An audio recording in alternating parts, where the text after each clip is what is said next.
Today, on the 104th day of nationwide uprisings, we also mark the 5th anniversary of nationwide protests which presented a new face of Iran in December 2017 and January 2018 as protests swept the country in 142 cities.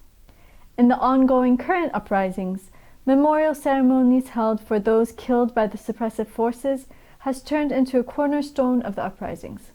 A ritual rooted in Persian tradition for centuries, the Iranian people have used long-respected practices as gatherings to launch protest against the regime. Such events, known to be scenes of mourning, have turned to scenes of bravery and dissent toward the mullahs, specifically targeting the regime's supreme leader Ali Khamenei and renewing their pledge to overthrow the regime in its entirety. In a village near the city of Mahabad, locals gathered to mark the 40th day of Meron Rahmani's murder by the regime's security forces. Meron was killed on November 18 when suppressive forces opened fire on protesters in the city. A similar ceremony was held in the city of Bukhan, where locals gathered to mark the 40th day of Shahryar Mohammadi's murder by the regime's oppressive security forces. Also in Bukhan, locals held a gathering marking the 40th day of Ghafoor Mouloudi's murder, chanting, "Martyrs don't die."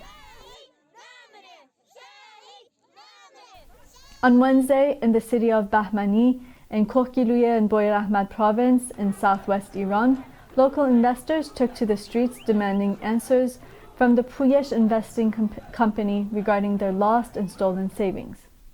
In Bandar Abbas, southern Iran, locals are faced with major shortages of diesel fuel in gas stations for many days now. This crisis is crippling the country's fleet of trucks. In Ilam, western Iran, workers of the local petrochemical site went on strike protesting the expulsion of one of their colleagues, Arash Tabarruk, which led to his suicide. In Saqqez and Samandaj, western Iran, locals continued their protests and strikes in support of those who had their businesses shut down by the authorities. In Tehran, merchants and store owners in the capital's Aladdin district closed and went on strike, protesting the extreme currency fluctuation on the country's national currency, the rial. In Arak, central Iran, protesters targeted and set ablaze a large communications tower. That wraps up our brief for today. Thank you for tuning in.